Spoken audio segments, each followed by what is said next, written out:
Hey, hey, hey. Welcome, welcome, welcome. Um, we're back with another Engineers Live Community Q&A. I'm Curtis Circuit By. It's great to see everybody in here. See some familiar people and some new people. Cool, cool, cool. We're thrilled to bring you another live Q&A. Hopefully we can help you guys grow your business and succeed by using the platform or just in your engineering careers in general. Feel free to ask questions throughout the live. This is here for you guys, so any questions you have, feel free to put in the chat here, and I'll relay these to Benji here. We'll get those answered for you. If you missed last week, we had Mixed by Jocelyn sharing his insights on branding and finding success in the industry. This week, we have a new guest.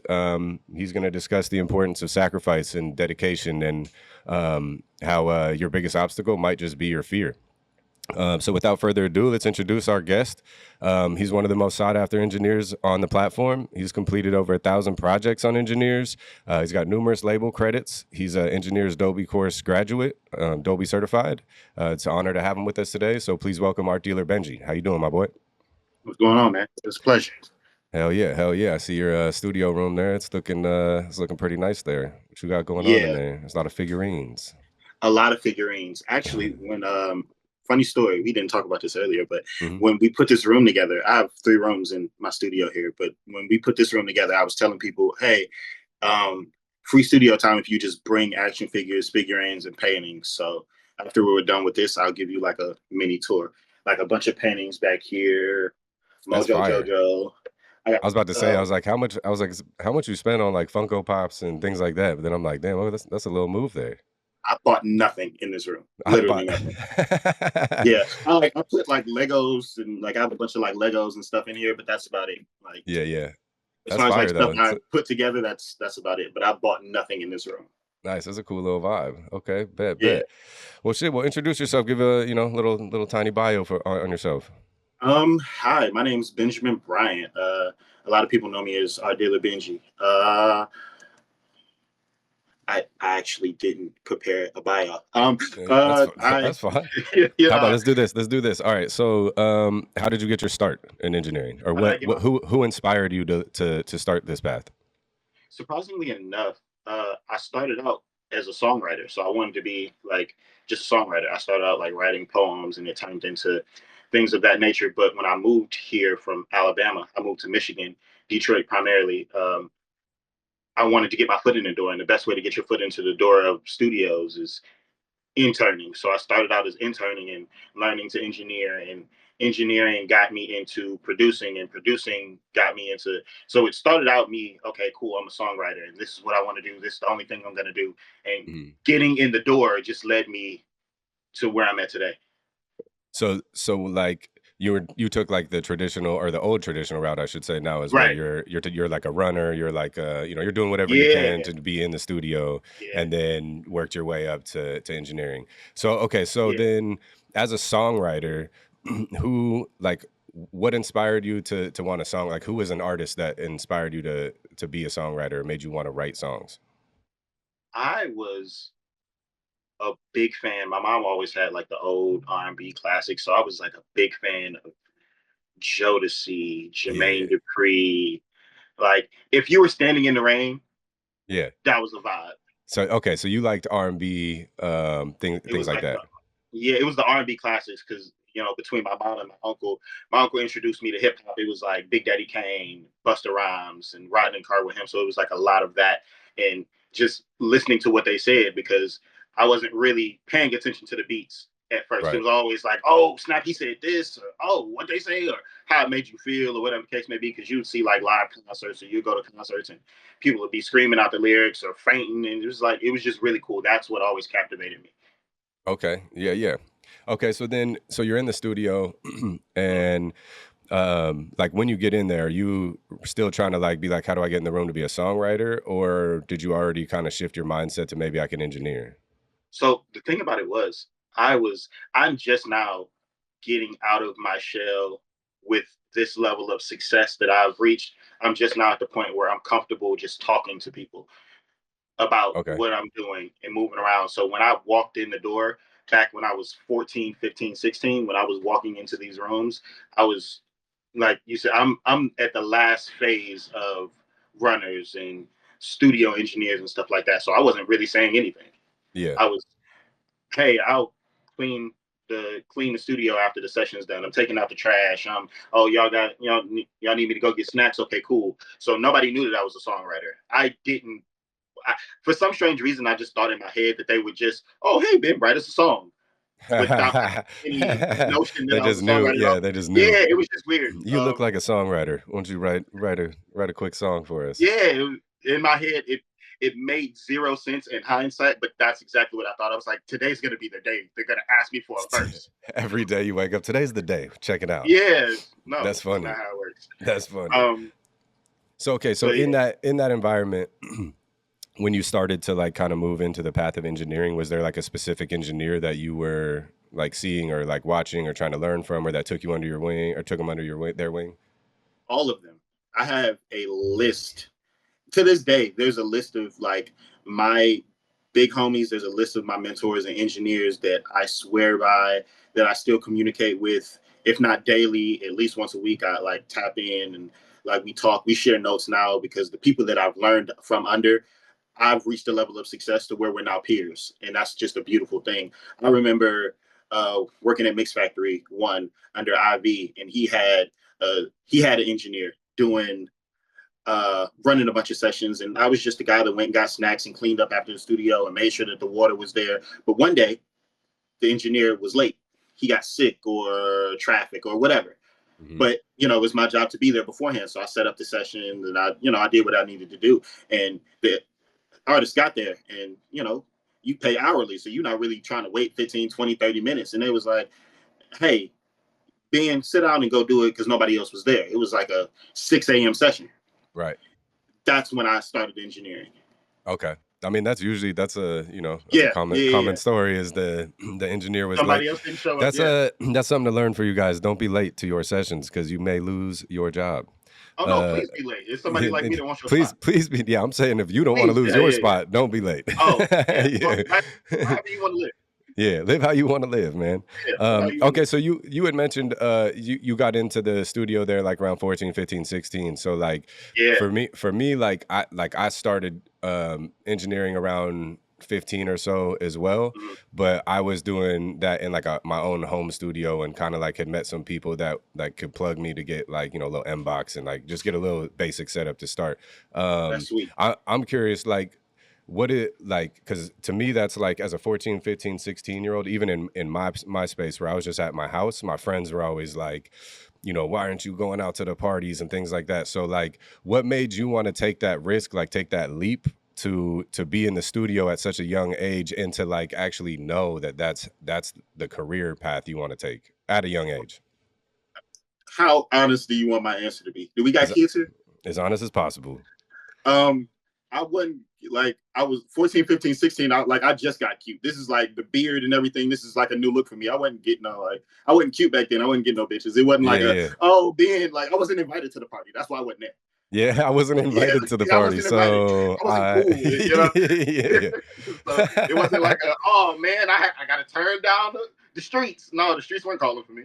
I So what? was So I what? was at Like, school.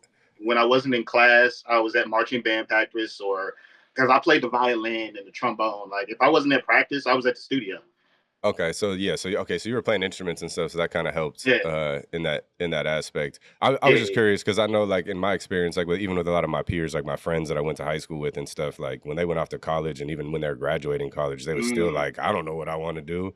And I remember my friends being like, I wasn't successful at the time or anything, but they were just right, kind of like envious of the fact that like it's crazy that you've known what you wanted to do at 15 and have been able to like keep on that pathway to try to get where you need to go, which is a risk in itself, especially in this business, because it's right. like you don't know when you're going to be able to afford your bills without having another job, things like that. So I was just curious, um, how you chose to make that leap and sacrifice. Like, oh, now I'm in school. Do I go be a lawyer? Do I go be a CPA? You know what I'm saying? But that it seems like you kind of knew, like, I want to be in the studio from a young age. Yes and no. When I like living in Alabama and like being there for like no, well, not the majority now. But at that point in my life, I was there for the majority of my life, so I really only knew football, tipping cows, and just playing video games and Tipping hanging with my friends. cows. Yeah, tipping cows. Some things, yeah, when in Rome, I guess. But so um, I was playing football, and I did my first 2 years of high school, and and me and my brother, he was into football, and I just did it to hang out with him. So we were playing football, and because I was a very timid, scary person, I was good because I didn't like getting hit. Okay, so you just Hey, avoided. if Ben can catch the ball, he's gonna run because he doesn't want to get hit. Yeah, yeah. So that worked out for me. So I ended up getting a football scholarship. And when I told my mom I wanted to do music and I wasn't really happy, because to this day, I've never watched a football game. I'm not even a sports guy at all.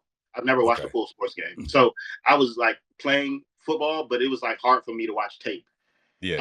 I was like, oh, what's the band doing? What's this going on? Like I was always into that type of stuff. So when I told my mom, I was like, hey, I want to move to Michigan because we got family here. So I was like, I want to move to Michigan. I can live with, I can live with my aunt and just pursue the music thing. My mom was totally against it, but I saved up a couple dollars, packed up my stuff, got a Greyhound ticket, and you know, See, this is where we at. that's what I'm talking about. It's like that's that like leap of faith thing where it's like, Yeah, getting a Greyhound ticket, leaving the comfortability of your home and going to really pursue this stuff. And like I think like most people, that's the fear, right? Is like, oh, I'm gonna yeah, leave everything I know, all this comfortability to put myself in an uncomfortable situation where maybe you feel anxious or stressed or whatever. But that's right. really like when things start to happen. Like if you're if you're in the same routine and these opportunities aren't coming, they're not just going to pop up one day. You know what I'm saying? Like you got to go put Facts. yourself in a different routine to get different opportunities. So, yeah, I think that's like I don't want to just breeze over that because it's like Nah, me personally, I was scared to move from Northern California to LA for years, right. and Yeah, you I told me ended up about that. Yeah, yeah, so I ended up coming down late when I was in my early 30s, and so um, but after I did, the immediate feeling is like, damn, I should have did this like earlier. yeah, Yeah, like 10 years ago. So for anybody watching, like if you're ever in that situation where like you might have an opportunity or you think that's the move, you need to go to a music city or whatever it is to pursue your dreams, like don't let the fear keep you from doing it because that's why other people don't succeed is because they don't take the opportunity when it's in front of them. yeah. To take it a Um, step forward is to take it what you're saying a step forward. It's the same thing no matter where you are on either side of the spectrum. Things are going to be hard. right. Hanging out with I'm sure hanging out with your buddies. They got money. They still have. They still complain about the gas price. They're just Yep. complaining about putting gas in their jet. Yep. Everybody Exactly. has an issue. Yeah, Yeah. you'll So still have the same there's issues levels. regardless. Yeah. Yeah, Yeah. There's you just levels got to to pick this. which hard you want. Yeah. You No, want to I have a feel you. difficult life being poor, or you want to have a difficult life being rich. You want to have a difficult life being happy and striving for that, or you want to, sit and let other people make your decisions and deal with the bare minimum, or just whatever the case may be. At least you could say you tried it. Right, exactly. It's like even if you fail, like there's no regret in Yeah, that. and it's Um, on your path instead of someone else's. exactly. Like and I think that's also especially with social media and stuff, like people see other people's pathways and how their story and how they made it, and then they start comparing like, oh, is that how I do it? Yeah, Or if that's not happening for me, is it never gonna happen? And it's like I've met so yeah, many people in this industry and all the stories, like there's some similarities in certain ones.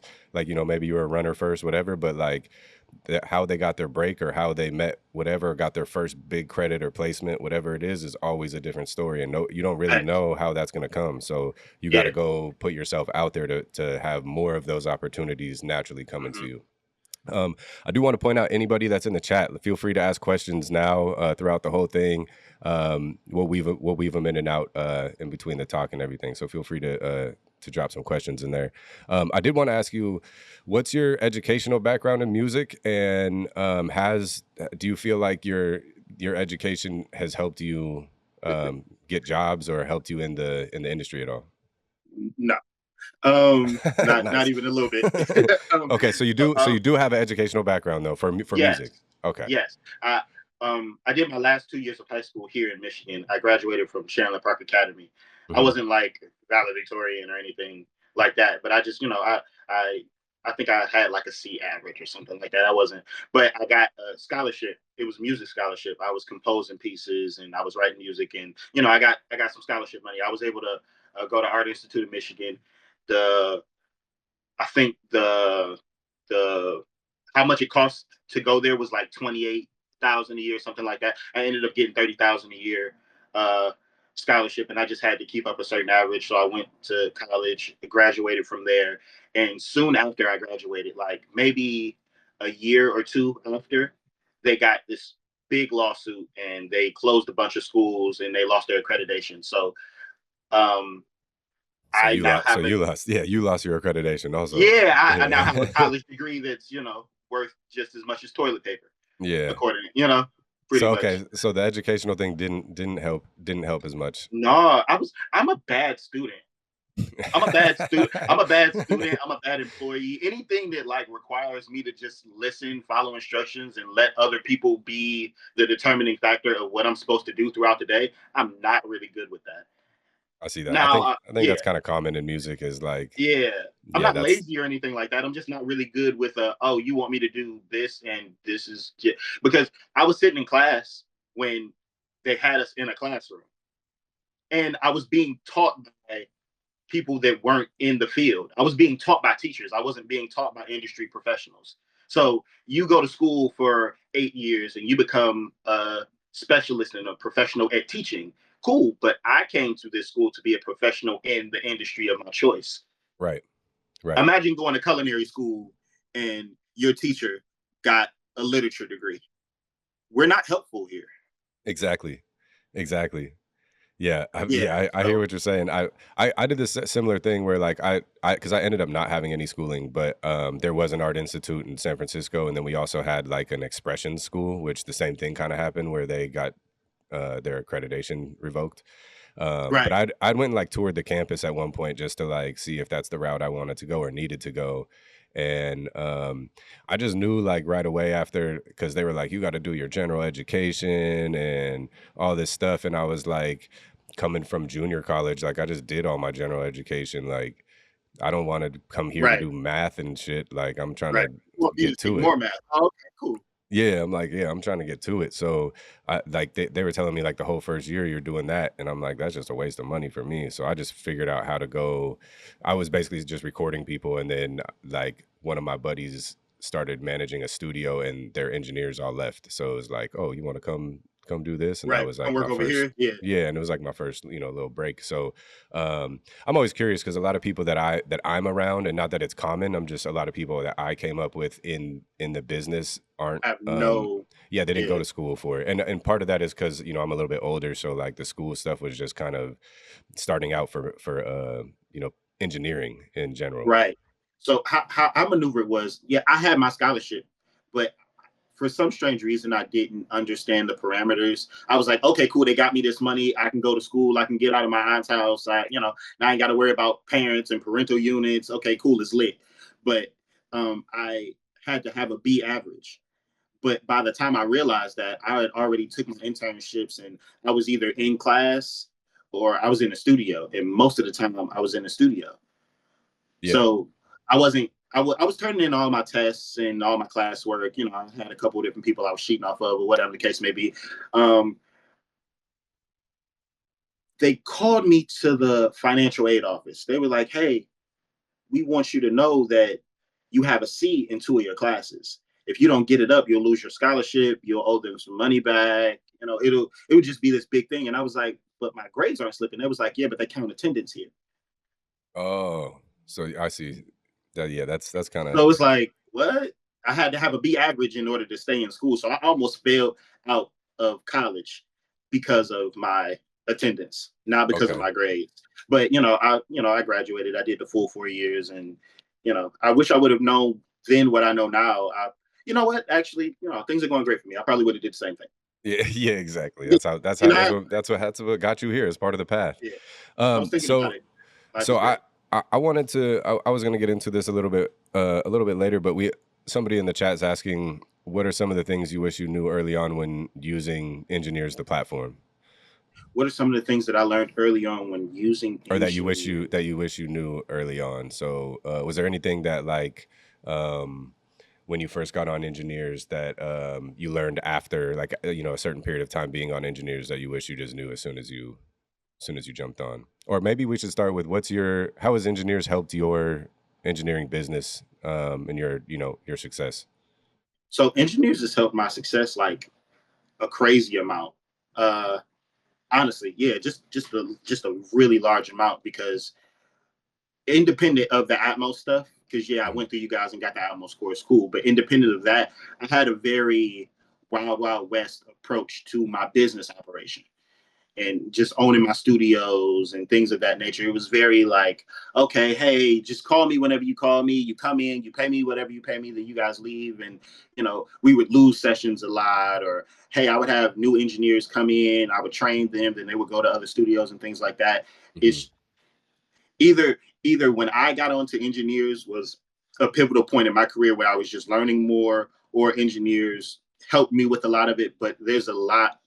It's My workflow is a lot cleaner across the board.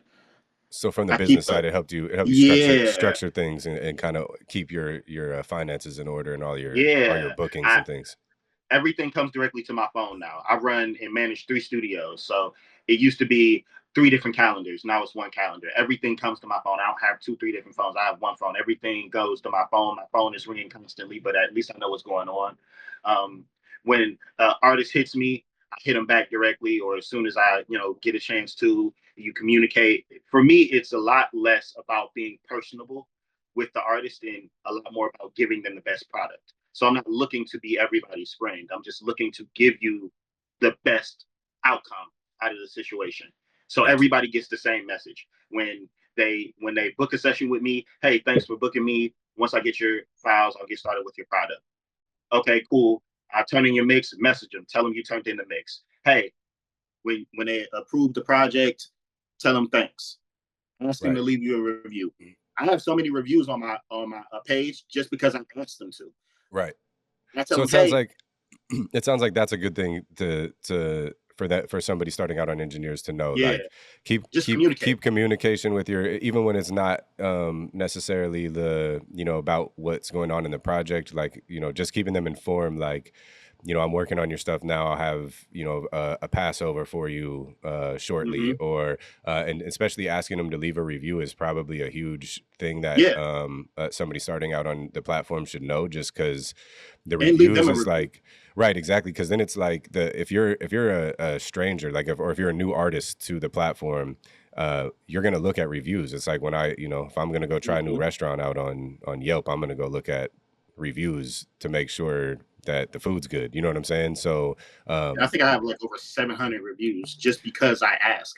I yeah. leave like once a project gets approved, I leave them a review and say, hey, I just left you a review. If you get a chance, I'd appreciate it if you left me one. If you need anything in the future, please feel free to hit me. I get a lot of return customers just because of my level of communication and care, because we're so used to the in and out fast food style of entertainment. People rarely get a chance to say, oh, I actually appreciate this. Or normally when people leave comments is to, say they didn't like something. Right. But also So also I think in the other little point that you kind of bring up there is that it's good like in especially in the music business it's real easy to be like, you know, I could you do this for me? Could you do this for me? yeah, So to give somebody a review is like a great point to where it's like, yeah. yeah, I want you to leave me a review, but whether you do or not, I still did this I for left you one. you. Yeah. Yeah, I still Hmm. did this for you. And I feel like that's a thing that I've noticed in the business where if you're if you're not focused on you and you're doing stuff for other people, you're creating like good karma for yourself, and that stuff Absolutely. always returns. So I feel like that's a great point Yeah. you mentioned there. I do want to ask since you know you said that you got on the Greyhound and you went to Detroit. So like do you feel like that move is like probably one of the biggest moves for your career? Like if you would have stayed where you were, do you think you would have been able to you know develop as an engineer and become who you are now, or Oh do you no. think Yeah. so No. that was This a big thing was going to Absolutely. Michigan? who you know that popped out of Michigan besides Ruben Studdard? You said besides Ruben Studdard. You mean out of Michigan or out of Alabama? Alabama. Who you Oh know? yeah. Oh, not Michigan. Yeah, Yeah, because I was like gonna say I know some people out of Michigan. No, oh no. Michigan. yeah, Yeah, we yeah. Michigan is No, taking I over, hear. but Alabama is like we got that one guy. Unless you're talking like country music, but that Yeah, wasn't really my bag. yeah. Okay. Love country Okay. music, but it's not my that it. You know, when I was 14, that wasn't my thing. And then why? Just out of curiosity, like why Michigan? Why not like Atlanta or somewhere else that's a music city? I just had family here. So it's easy. Yeah, It's a kind of a easier transition yeah. because yeah. It Okay, was I an see what you're easier saying. transition because I would have a roof over my head when I came here, and Okay. Detroit it had the Motown, and I would hear good things about it, cool, but I didn't have anybody in Atlanta. And prior to me leaving, because I got to Michigan like a week before my 16th birthday. So prior to, I had, I was, I'm a road trip kid. So we would take road trips places, but I had never traveled by myself. That was my first time ever traveling by myself. So I had to figure out, when you get on the Greyhound, you may have to get your bags and switch buses or whatever the case may be. That was like a big, scary thing for me. My mom was like, "Oh no, somebody's gonna kidnap you" and all that stuff. So it was very uncomfortable What? to say the least. How long is that like that bus ride? That's why I was thinking the same thing. I was like, It was like 17 hours or something like yeah, that. yeah, yeah. I don't know if I could do. Like, I don't. I don't know if I'd want to be on a Greyhound for 17 hours. So I could see. So the Greyhound is cool, and keep in mind it was back before like because I didn't have any money, so I had like CDs. So I would just like replay the same CDs. It was before podcasts and radio shows and stuff like that. I didn't even have like an iPad or anything. No, I you had had like like a a you had a CD disc. Yeah, player. you had a disc man. That's what you. Yeah, Yeah, yeah. So I had a CD yeah. player. I remember I had Day 26, High School Okay. Musical, Big Daddy Kane. Saying Big Daddy Kane next to High School Musical is crazy now that I think Yeah, about that it. is But cray. and it wasn't even the first one. It was the third one where it had like Bet on It by Zac Efron. That's not here nor there.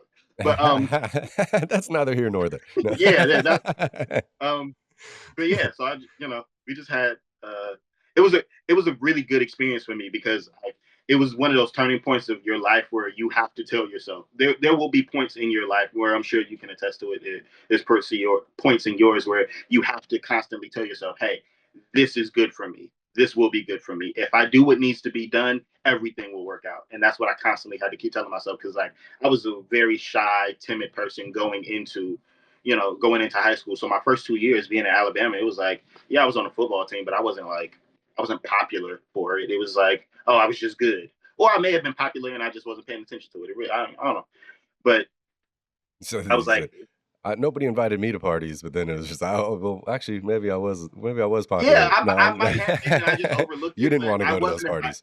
parties. I didn't want to. I didn't You want didn't to. want to go. Yeah, because I see people that I went to high school with now, like in Michigan, like, oh hey, like I was at the gas station a couple of days ago. And it was like, oh man, I remember in high school, man. I see you doing your thing, and I'm thinking to myself, like, who are you? Yeah, yeah, I feel you on that. I might have been, in hindsight, I may have been a little bit more popular than I led on to think, but in hindsight, nah, I don't think I was. Yeah, I feel that. I feel that. Um, all right. So, with well, you know that it helped your workflow and all that, and helped you organize. What would you say is your favorite feature on Engineers? Like, what helps you the most with your business, or what helps you with your interaction with your clients the most? First off, I love that you guys offer the Dolby Atmos course. Mhm. I think that is probably the most lucrative thing that engineers has offered me. Uh, Independent of that, on the lucrative side, I love the workflow because, like I said, for me, it was really just gun ho. I was just doing a lot of things and there was a lot less structure to it. I love the fact that, hey, you have a step by step base and you can't skip to the end. You have to, if you don't upload a reference, there is no turning in the mix for them to hear Right. it. Hmm. If you don't, if they don't approve it, you don't get your money. I love that because it keeps me honest, it keeps them honest, and it kind of makes you give them a good experience because you don't want them to cancel the project. You don't want them to leave you a bad review. So knowing that there are repercussions to your actions, it helps me knowing that you guys are watching it, hey, Ben, what you doing? Why you say that to them? Or Yeah, Ben, yeah. Why you say why you ain't do why'd you this? say that? Why'd you say that? I see it in the Yeah, messages. he was getting a little crazy. No, Yeah, like why you tell them that? Be nice to no, people. and it also kind of educates people a little bit because like artists because they're so into their artistry and they know their craft very well. Like some people they've recorded themselves and they know a little bit, but a lot of them don't. So I feel like A lot of it's them a don't. it's an yeah it's an opportunity where it's like, oh, why do you need this reference, or why do you need the stems to match the reference, Hmm. or all these different things. And it's good to be educated, I think. And also it improves, like, if that becomes your future client, like a repeat client, Yeah, just improves the workflow between each other a little bit better. And I think for me also, when I first started doing projects through engineers, that was something where I knew existed because I was a tracking engineer. Like I knew right. people like didn't know everything, but just like the amount of people, or what I thought may have been known as common sense, or something like that, just because I've been been doing this so long that it just was like, oh, okay, well, this is cool because now this gives me the opportunity to like educate my client. Yeah, And there is a really big disconnect between the two. right. And I think that's like that one of the things is, obviously engineers offers a service that is there to help everybody. But when I think of it at first, it's like, because it's called engineers, I'm thinking engineers, but it's also educating the artists. It's educating Hmm. everybody. It's bettering the community in general of music. Um, I do have somebody on here asking, do you run personal clients through the platform? Like, did you bring over existing clientele, or is it all just new people that are booking you? So I don't know if I want to tell y'all this because it's like Mm. my little sauce nugget. You know what? Here, I'll tell you because I feel like you guys. Curtis is my man. Yeah, yeah, yeah. We need the When I sauce, bro. first We need that.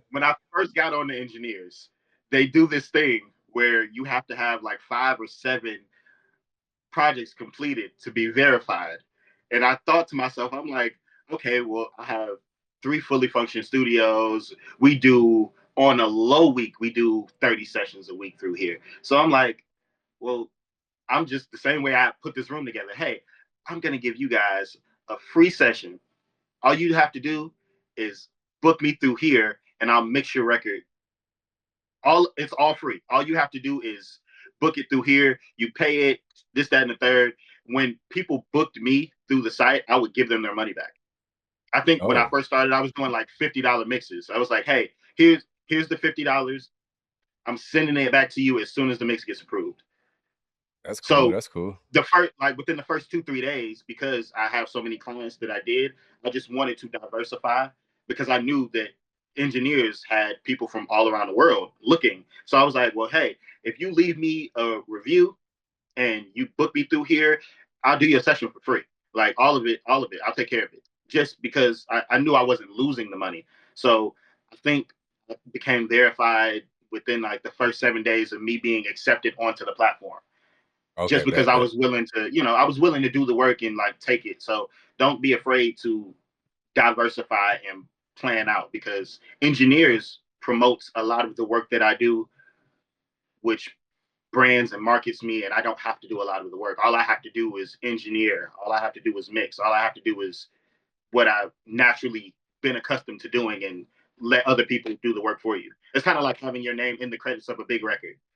Right. The Yeah, label's gonna promote the record. Yeah, that's what I was gonna say, is that like it's an investment, it seemed like. And I've done the yeah, same thing, to where like, I've been offered to do a mix with a certain budget, but I like to work on the SSL console and stuff, so I might have to find a room, and like, those rooms aren't cheap. You know what I'm saying? So man. there's times where I've spent whatever was there for me to get paid to do the mix, I've spent just on the studio to get the SSL board, because the person I was working for, either the credit was worth it, Mhm. or the exposure, or the marketing, or whatever it was is worth it. So I think that's also great advice Yeah, for our listeners, is like, don't get caught up on the money all the time. Like sometimes you got to make a play like that to put yourself in a better position to make more money in the future. Like you got to take that one step back financially to take yeah, 3 steps forward. Which I know, Ali preaches that a lot too, is sometimes you got to take one step back to take 3 steps forward. yeah. So definitely don't always, like, we know, like, everybody's got their opinion of like, yo, my mixes are worth this price, and you're right. Cool. But you need somebody else to know that, and sometimes you gotta do a spec mix, or do a shootout with somebody with mixes. You got to do a free mix. You got to do whatever just to get somebody to hear your quality, so that you can get that client to pay in the future. So I think that's great advice. Yeah. And you were speaking about the Dolby course. I do want to touch on that, just because I'm also a graduate of the Dolby course, and now obviously I'm an instructor for it. And I always like to hear, the success stories, just stories in general of the students that graduated. How, like, with the Dolby course, what was your experience like with that, and then how has that opened some doors for you? um, I'm trying to figure out how to properly word it so I don't get in trouble. Um, There's no trouble. You're good. You're all right. okay, great. So Yeah, we. I'm a huge fan of finesse. I work with this artist, Eric Bellinger. I love him. That's my brother. Eric I Bellinger, told light flex, guys, light flex. Yeah, that's my guy. We've done like he we've done a lot of work together. Hmm. He was doing his album with Hitmaker at the time, and I told him, "Hey, I have my Atmos certification." I asked them if they want Atmos mixes as well. I was already mixing the album. I Yeah. hadn't even You guys had just brought me onto the cohort for the course.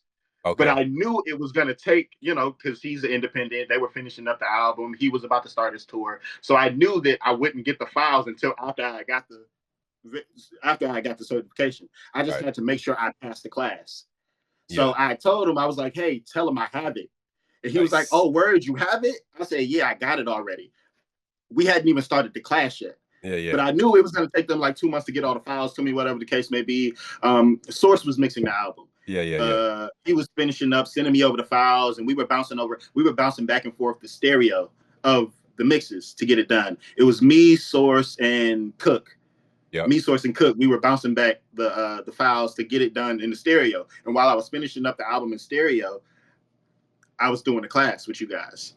By the time I had finished the class, I think like 3 days after, I got because you guys email with the certificate, hey, you graduated, whatever, but you guys mail the actual certificate later. Right. So I Yep. didn't have the certificate. I just had the email from you guys. Yeah. And one of the guys, they were doing the album through Empire. One of the guys in Empire, we're all on the email chain. He hit me in the email like, hey, before we can approve the budget for you to do the Atmos mixes, can you prove to us that you actually have the certification? Because I know a lot of people are just saying they do it or they don't, or whatever the case may be. So I screenshot the email that you guys sent, and I cropped out the date and everything, and I just sent it over to him. And that Like, was it. That's all you it was needed. like it was a 72-hour difference of me just saying, hey, I got it. Yeah, it's This cool. it's a crazy one. It's a funny story because before Source went to work with Hitmaker, I was Hitmaker's engineer before that. Shout out Source, by the way. He's also on No, the that's my guy. platform. Yeah, super cool dude, great engineer. Yeah, You heard some of his stuff on Meg the Stallion, all that. So definitely peep his stuff out. He's also on the platform. So shout out to my boy. yeah. We actually Um, just finished Meg's album. Big shout out to Source. Big shout out to Source, Cook, everybody over there. yeah, yeah, yeah. So I have somebody else here. They're asking, do you charge extra for mixing services for recording sessions? If so, has that caused any issues? So I think what they're saying is, are you Oh, mixing, like when you do yeah. a recording session, are you mixing in session, or are you charging a whole different rate outside? Okay. This is an elongated answer because I have this conversation with people, engineers, all the time. I really don't have it with artists because artists may not understand it because it's a price thing for them. In order to ask your question, in order for me to answer your question, just follow me here, whoever the person is that asked. If you work at Amazon and it's your job to put the boxes on the truck, Mhm. what are you going to do? You're going to put the boxes on the truck. It's Right. someone else's job to drive that truck to the destination. It's someone else's job to pick those boxes up, put them in another truck, and drop them off at somebody's house. Why would I, as the recording engineer, be paid X amount of dollars an hour and then mix the record for free Right. on top of that? It's a completely different price because it's a completely different job. And that makes a lot of sense. I think there's also that gray line or that gray area where it's like what and I ran into this in my early days as a tracking engineer is like, people want to do, hey, could you throw a delay on here? Hey, could you throw some verb on there? Like a lot of people I think don't really understand where the line is between the recording session being done and the mix being started. And I think it's probably different for everybody, but I know like in my experience in especially in like label situations, a lot of these records, like people have put in a lot of work like to get the Mhm. effects, the delays, like because all of that stuff, even though it is something you can do in mixing, it is also production. So Yeah, so yeah, I think there you go. like that Yeah, that needs to be taken into consideration. And this is 28 Keep You Straight who is asking this question. I think you just need to decide like what you consider as part of production or vocal production and keep that in your recording session. For me, it was like I was recording on a lot of 2-track beats. So to do the mix, it was like, yo, we need to get the stems for the beat, whether it's from YouTube or BeatStars or whatever. Let's get the yeah, exclusive, let's get the stems, and let's do a real mix. And so I had no problem doing, delay throws and beat yeah. drops and shit like that when I was recording. But that wouldn't be the final record. So Like, don't don't ruin relationships with your client over it. yeah, right. If it's insect, like, so say you book me for 5 hours, and you paid me for 5 hours, but you finished recording the record in 4. Yeah, I'm going to, because I don't want to give you any of the money back. So yeah, I'm going to start mixing your record. I'm going to do an hour's worth of mixing Yeah. because we're here. But some people will be like, oh, well, I booked you for 5 hours and we're closing up time. We're 15 minutes. Hey, can you mix this for me? Yeah, I can mix it for you, but this is the price to mix it. Now you can lower the price for mixing, or actually, truth be told, I, I'm not gonna say lie, but there's a level of professionalism that doesn't involve telling people the truth. If your price for mixing is $500, don't lower your price for mixing. Hey, I can do this for you, but since you recorded the session with me, I'll give it to you for a discount. My discount rate for you, I mean, what? I'll take off half. I'll do it for 500. Yeah, yeah, yeah. So The more you you're talk just and make it seem, yeah, you yeah, position yourself so it's like, yeah, you're getting a deal for my full rate. yeah, Yeah, because that they makes a don't lot know of your sense. full. They don't know your full rate. Just tell them like, yeah, here's the discount rate. It every year we watch Walmart and the people at the mall do the same thing. They'll mark up something that's $100 and then they'll sell it to us for $100 during Christmas time, and they'll say, "Oh, we're doing a holiday special." It's the same price.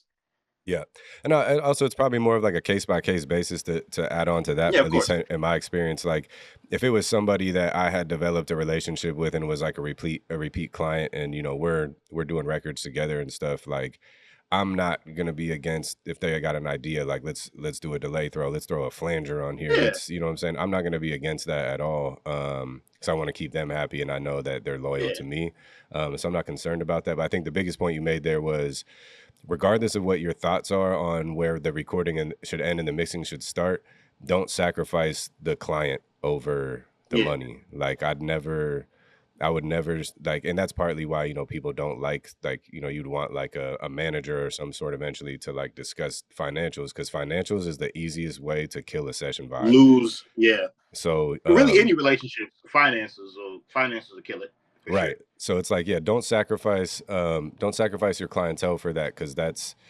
like we was talking about earlier, like sometimes going the extra mile for, doing something for free like that Right. makes them a repeat client that is loyal to you and keeps putting money in your pocket for the rest of your career. So like don't sacrifice the short bread for the long bread. Essentially, we're not too different from the paper or plastic people at the end of the line at the grocery store. The point Mm, of what we do is to make sure that they're satisfied when they walk out of the door. mhm. So whatever makes them happy and satisfied, yeah. And when I'm in the session recording, you get the vocal delay, you get the beat stutters, you get the chops, you get the delay, the auto tune, of course, because I want you to leave with a satisfied product. I don't want you to have to get the song mixed in order to like the song. You're gonna Right. leave my presence liking the song, Right. but you're also gonna, oh well, hey, this needs to be mixed. Yeah, I think that's the tightrope walk you make is like I don't want to leave Yeah, you to leave with something where you feel like you can go to a different studio and get better because I want you to come right. back here, but I also want to leave room for like, yo, there's still work to be done. There's still this song could be better. That Absolutely. we can get this to sound the way it's supposed to. Um, I will. Okay, so we have another question in here, which I think is a great question. Taylor is asking, what badge have you received on the platform that you saw the most, like the biggest boost in your clientele? Or to piggyback on that, and just out of my curiosity, um, either badge or like becoming like a trending engineer on the page, or what is kind of like what have you seen the most from? And I guess you could even say the Dolby badge because obviously, Right. Yeah. Yeah. Um, so I would say it between the Dolby badge, because the Dolby, that did a lot. I took a major spike, not even just in the platform. I took a major spike um, because once I received the certification from you guys for the Adobe, I think I know for a fact that in the moment I was the only one in the state of Michigan with it. So I just okay, got like I was flooded with work. I don't nice, know if that's still the case today. I know other people do it. I don't know if they're certified from it. So definitely the Dolby Atmos badge, but also when you guys switched, but it's more so not even a badge thing. When you guys switched the platform and how you did things and how you showcased engineers and artists, when you log out of your screen and you go to the engineers website, they give you the option to look at the top 4 and the top 12 studios and engineers. Being right, a part of the top 12, I don't know if there are other trending that isn't in the top 12, but when when you guys first started it, I was number 1 or number 4. So being in that, having that status, when people, before they even log in, they can see your work, they can see what you got going on, even if they don't book you through the platform. If people hit me in my DM, I get at least 5 DMs a day saying, "Hey Ben, I saw you on EngineEars. I saw your profile. I looked at this, that, and the third." It's kind of like a calling card. It's your resume without it being a resume, if that makes sense. You're yeah, able to, once again, like I said, EngineEars has allowed me another place to promote, because you guys and Ali, it's a business for them. They're not gonna have a failing business, so they're gonna promote the records. They're gonna promote the engineers. They're gonna promote the songs that are ran through there. You just have to make sure that when people see your profile, they're captivated by what you have going on. So whenever I have a big record, I make sure that I update my credentials and stuff like that. Meg's album just dropped. We did the Where Them Girls At record on there. Shout out to Source and Cook and everybody over there again. Love that record. Love that album. It's doing big things. But I made sure that now when people look at my profile, that's the first record you see. yeah, okay, Because, in recency bias, people want to see what you're doing today.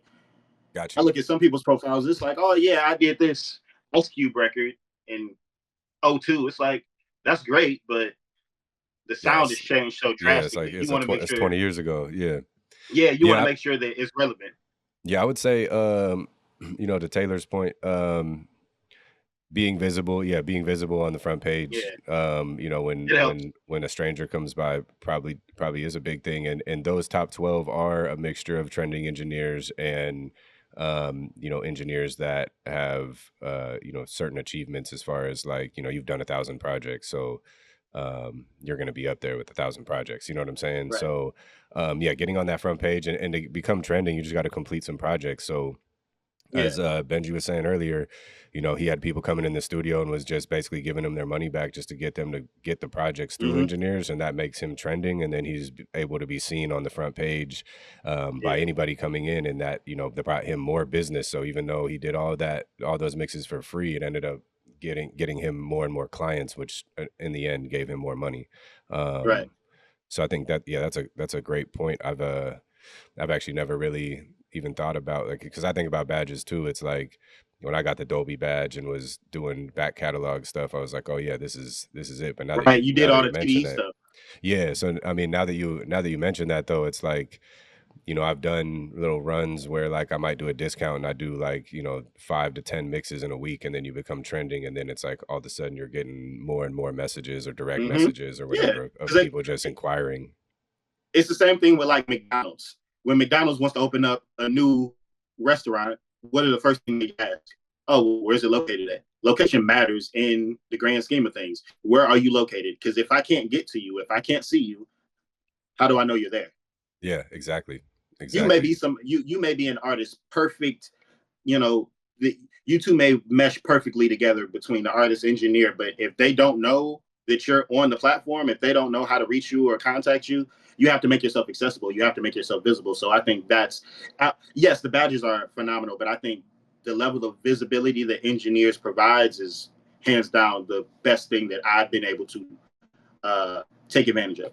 Okay, cool, cool. Well, hopefully that answers your question, Taylor. I did have another couple questions for you. I mean, one, I want to do kind of like a plug-in shootout at the end, but what I really want to know is, one, what was your first major credit, and out of all your achievements, because I know you've worked on you know, some stuff that, you know, whether it's soundtracks for movies like Space Jam, things Yeah, like that. Like, yeah. what is your first major credit, and then what is your, like, what achievement do you covet the most? Like, whether it's a credit Okay, or an award or like a, you know, whatever. so I'm gonna pivot your question. My first major credit that I got that my first major credit that what my name was in the credits of, because I have a Mhm. bunch of major stuff. You know how that goes. We all do. We all have a Yeah, bunch we of all yeah, you know how that goes. yeah, It's like, oh yeah, yeah, the record dropped and nobody's name is in the credit. Wow, okay. But yeah. the first major credit that I had where my name was in it and it just shot my career up. Um, me, Cash Doll, and T Grizzly did this record, Bossa Nova. Mhm. I wrote the record. That was back when I was Cash Doll's engineer. We wrote the record, engineered the record. I think we were in when I used to pull up to her house. I used to set up in her kitchen, and we Okay. recorded the record. We sent the record over to T, and it was like a little back and forth. We did like 2 or 3 versions of that. We wrote like I think by the end of it, I ended up like writing 4 verses for it, and it was like really big. And we had done previous records, and when it came out, everybody loved it, and it was phenomenal. And you know, we had it was a big celebratory moment for me because it was like, wow, this is what it looks like to have your name in the credits. Because there's been, you know, times before where people would drop a record and it's like, okay, cool, they tag me on Instagram, like, yo, shout out to Ben. It's like, yeah, but they don't know what I did. They just, I could have just been the homie that was in the studio smoking and drinking with y'all. They don't know. Yeah, But this exactly. was, Yeah. you know, but this was one of the bit that, at that point in time when that record had dropped, that was the biggest time where my name was attached to the record on a professional scale where people could see it. And then we were able, then we were able to double up and see a lot more success together. So me and Cash Doll, we've been locked in for a while, and I love everything that she's doing and everything that we've been able to do together because a lot of the time she um, put in a good word, like, hey, make sure that he's taken care of. Nice.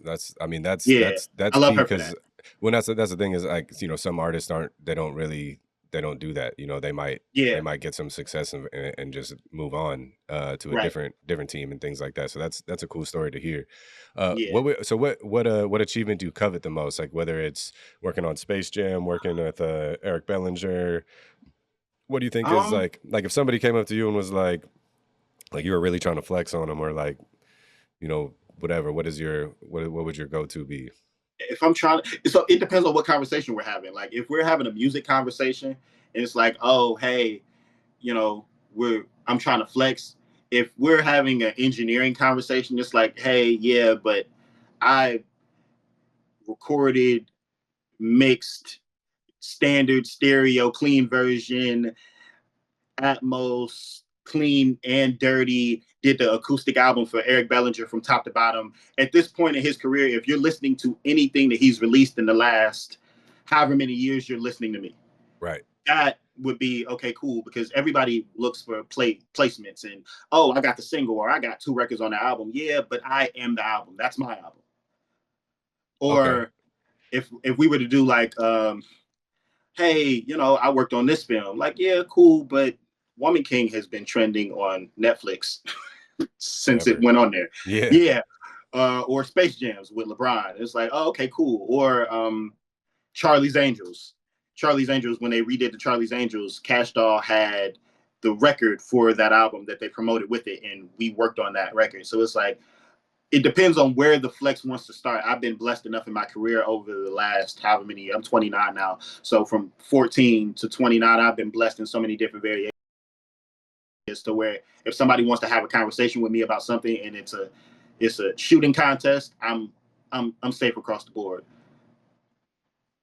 Right.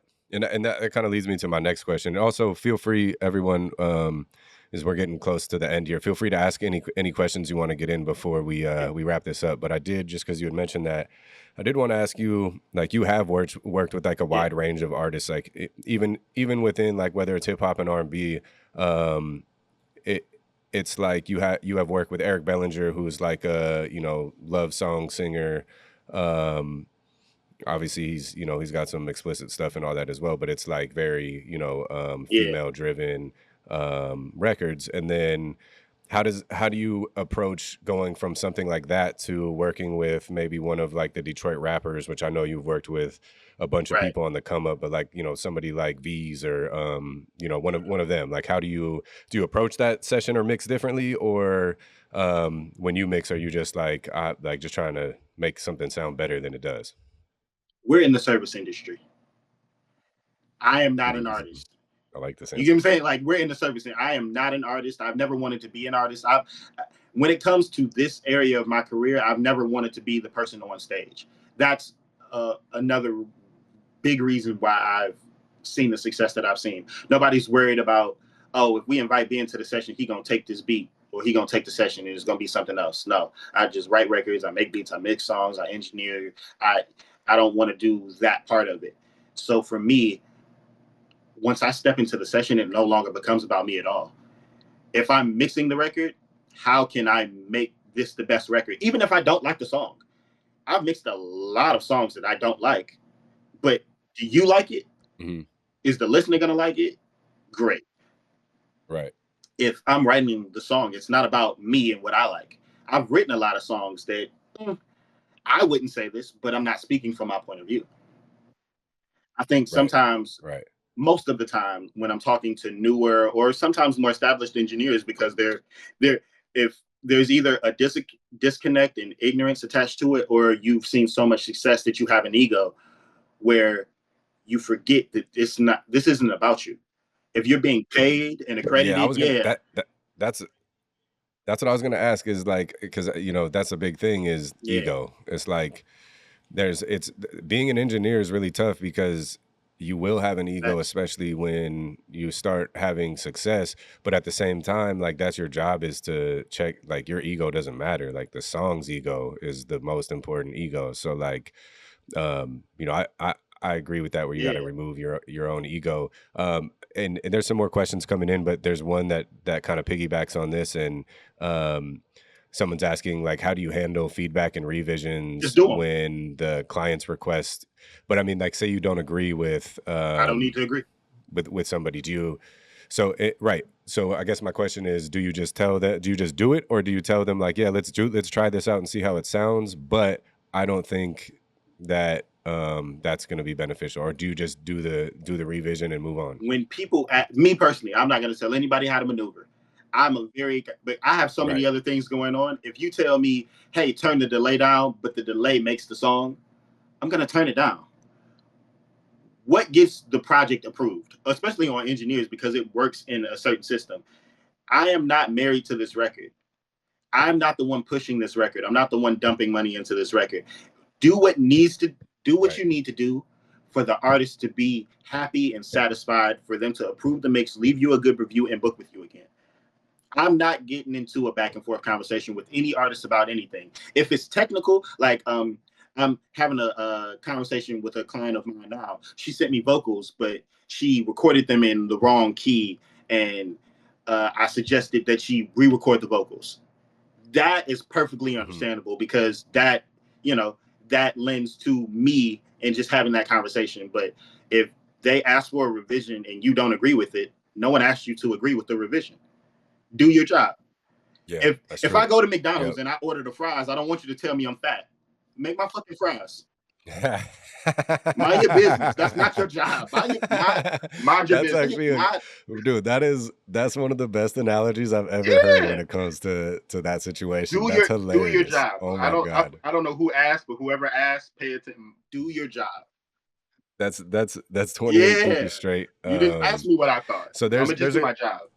so there's a few other questions. One is well, I guess a real quick easy one is someone's asking about like your naming scheme or organization of a session. Like, are you doing artist name, song name, and then a version number? How do you organize your So workflow? I number number alphabet and color everything. If it's important, it's in red. If I need to do it right now, it's in red. If it's already been approved, it's green.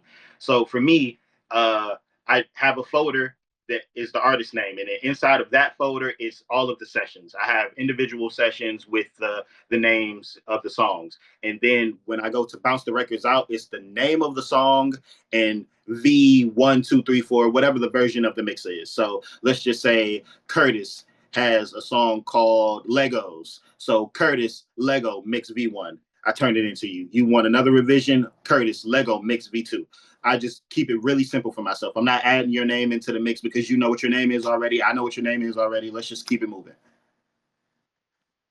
Okay, I hear what you're saying. All right, and then so what is another person asked? What is one of the biggest life lessons you learned early in your Um, career? the biggest life lessons. Everybody wants your spot. Everybody Hmm, wants your like. that's nice. I like. You're dating a girl. You think your girl is the only you think you're the only one in her DMs? You're not. Yeah, It yeah. would behoove you to do what You're you not. need to do to keep that person around. You think you're the only person that this Right. client wants to work with?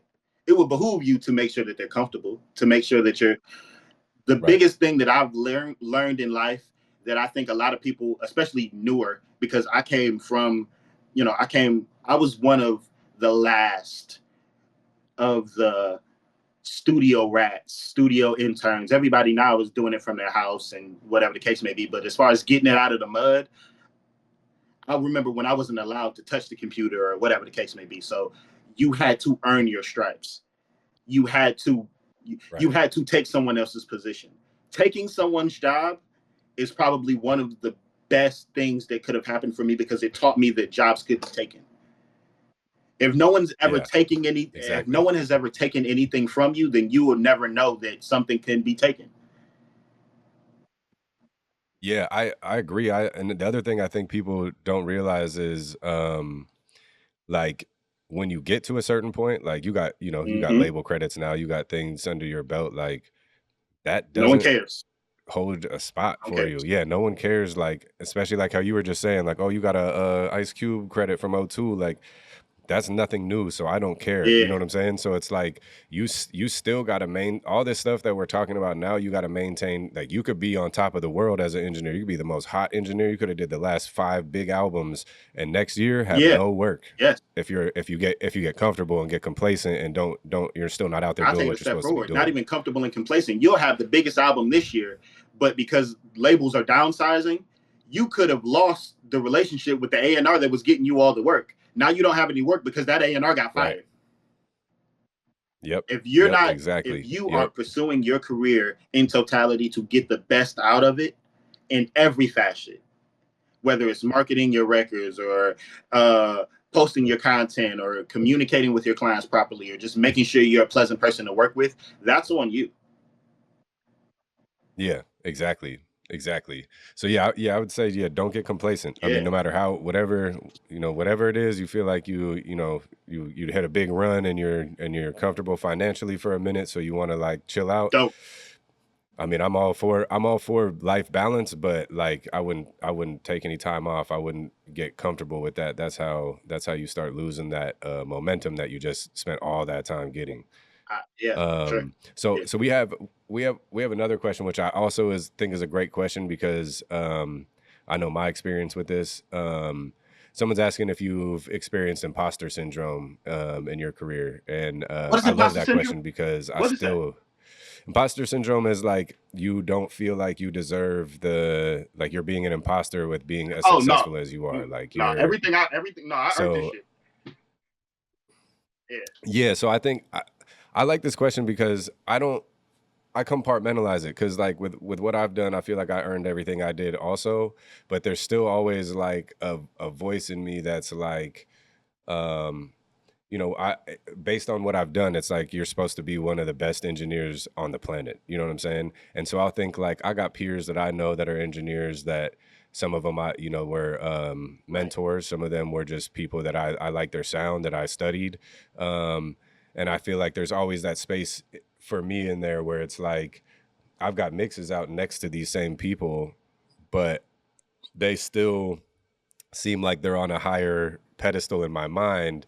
And so I start to feel sometimes like, but I also feel like that's what drives me to keep Yeah, getting better is like the fact that I don't ever feel like I'm the greatest ever, or maybe that like you get a client where you've been killing mixes and then you get one client that just didn't really like your mix, and all of a sudden you're like, damn, do I even know how to right. mix anymore? Okay, You know what I'm saying? Like you're just kind of like, you know what I'm saying? Like you're like, oh, damn, did I forget how to do this? Is my right. ear going bad? Like what is why did this happen? Type thing. So I think they're asking like, do you get doubts every now and then in So your skills? where I'm at with it, and not even to like, I know everybody isn't like super religious, neither am I, but I'm a firm believer in God, the universe, whatever your higher power is. If it's for you, then it's for you.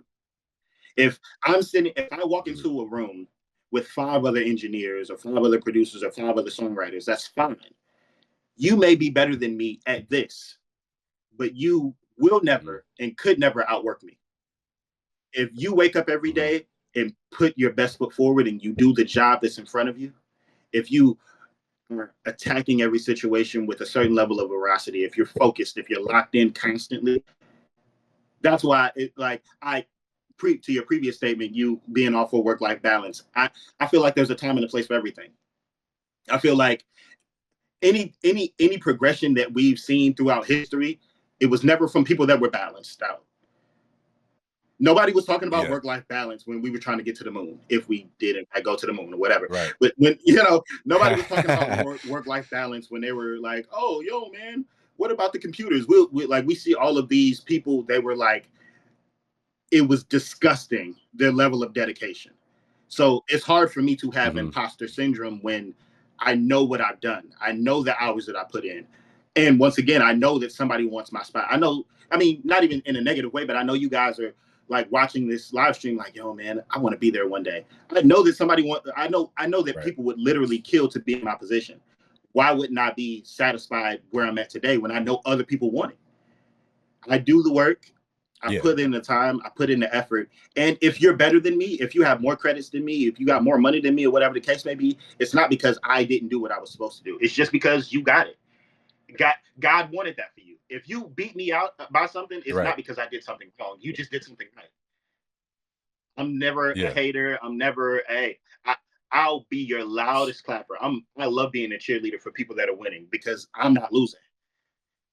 If Right. me and Curtis go up to bat for an award and Curtis wins, Curtis just won. It's not like I did something wrong. If I'm dealing with a client and they don't like my mix, hey, please, here's your full refund. I got 20 other people knocking down my door. I stopped what I was doing for them to deal with this. If you don't like it, great. Right. I'm all for Right. that. I think that's great. I think that's great advice because I think a lot of people get into this mindset that like if somebody else is winning, that means Uh, that they're losing. And it's like you're not losing. Like I there's mean, you so may be losing many if you're not doing what artists, you there's so are many. supposed to do. You Right, may be, exactly. I just mean like you're losing because yeah, of you. You're not losing because somebody else won. You know what I'm saying? Like you could have won. You could have won in a with a whole different artist with a whole different person at the yeah, same time. But instead, you were focused on losing to this person to this other artist. So it's like I hear you on that. Where like I'll do the same thing too. Where I get people coming and maybe they don't like the first pass of the mix or right, we're too far apart from where they want.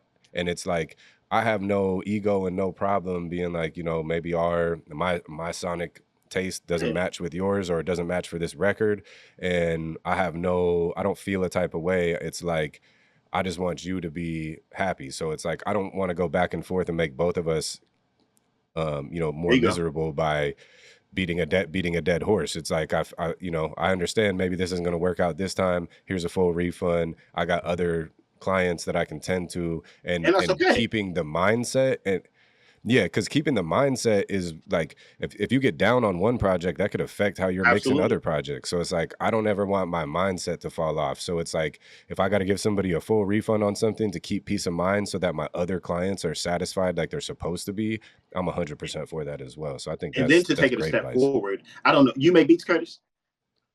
Okay. Yeah. So for Hmm. those of us that make beats, we are 100% aware of this because you can make a beat for somebody. I can make a beat for Curtis right now, and he not like the beat. I can play the same beat, not touch it next week. Play the beat next week. Oh my God, why did you play this for me the last week? Yo, you did. You just weren't in the right. Sometimes timing is a big factor. Most of the time, timing is a I was big just gonna factor. I was gonna say you said a week. That could be 3 years Yeah, later. yeah, yeah. No, I mean, 3 years. I've Yeah, know so many. Yeah, yes. it's like, and sometimes you're just ahead of the There's curve. nothing wrong Like with it's your beat. like they're not There's ready. nothing wrong with your mix. There's nothing Yeah, wrong with the beat. If exactly. if I do something for somebody and it doesn't work for them, I'm established. I don't have to Right. defend my work anymore. It'd be different if I was still an intern, if no one knew me, if I didn't have the Grammy nominations and the platinum plaques and yada yada yada. Like if I didn't have those things, then yeah, I would kind of be walking around with my head down, like, oh man, I hope they like it. I don't care if you like. I know you're gonna like it. I'm sweet. Like I'm dope already. It doesn't really matter. Right. Like my name is cemented in what I do. I'm next to these people. I've mixed records with some of the best. I've worked with some of the best. I've done X, Y, and Z, the same as you. So if somebody was to say, "Oh, I don't like this," you just don't like it, and that's okay. Yeah. Yep. Yeah. It doesn't make me question whether I know what I'm doing or not. Got you. Cool. Well, I mean, that's really all I got on my end. Oh, I did want to do a Yeah. run through real quick. What So I don't want to ask what your three favorite plugins are, but name three plugins that tend to end up on a lot of your mixes. I am a big fan of the bare bones. I know people that swear by spending a lot of money on plugins and processors and spending a bunch of money on just tutorials and templates and stuff like that. If if you can't get the job done with a 7-band EQ, reverb, spring reverb, H delay, and the tempo, Hmm. you need to go back to the drawing board. So then, and that statement, just because I feel you on that, like it's really the Yes. ear in the end. I guess then, what would you put? What is something that maybe goes on like your stereo bus on an export that's maybe constantly there, whether it's Oh a yeah, no, limiter or whether it's a I'm a big saturator or fattener. whatever. I like for my mixes to be big and Okay. punchy. So that's something that goes on even before I master. Sometimes I will turn the entire like I mix I like for my volume to be at like 20 relatively when I mix because I like to Mhm. mix really low. That was I think Yeah. that's a I think I've heard it from Ali low key. I was just watching one of his interviews and he was like, "Yeah, man, I can't mix loud." And I was like, "Oh man, that's smart." When I really didn't even know what he was talking about. I just said it's smart because he said it. So I turned, yeah, Because it's he smart said because it. he said I'm gonna tell you right now. He does listen to it. Yeah, the shit low, but there will be a time where you're gonna hear a snare at full volume on the mains, and your eardrums are not gonna okay, be happy. Um, but yeah, yeah, he does. It's easy to yeah. hear details at So low like volume. for So me, I mix really low and I make sure that there's a fattener. Regardless of what I do throughout the mix, there will always be a fattener. I love big bright okay, and this vocals is like in thick mixes. got you. Got you. Okay, yeah, that's cool. I was curious. I was thinking you was gonna say like a clipper or something of some sort, but that's cool. That's fire because I've never heard somebody actually Yeah. come with that answer. So that's dope. All right. Well, is there anything you wanna tell the audience Um. before we go? Any social handles, Uh. anything like that? anywhere they can find Art your dealer stuff? underscore Benji. You can hit me up on EngineEars. You can DM me. I think my email and my number is there. Let's work. I'm with it. Hell yeah. Hell yeah. Well, thanks for everybody coming out. No, my Benji, thank pleasure. you for coming out. This was super fun. This was a great interview. We do these live streams every Friday. So next Friday, join us for the next one. We'll have another great turnout. Appreciate everybody for coming out. Come next Yeah. week with all your questions. Benji, when you're out in LA, Oh like no, I we gotta said, do it. hit me up. Like let's link up and No, let's do it. I network a should little be good bit. like next week. Yeah, Yeah, hit me up. what's today? I'm gonna What's be today? in town. Friday? Yeah, I'm gonna figure it out. I should Yeah, be there today's like the Wednesday. 12th. Yeah, well, I'll definitely hit you. Let's do it. Yeah, hit me up when you're out here, and then yeah, let's link up and we can go to the studio or something like that. All right, guys, thank you for All right. coming out. See you.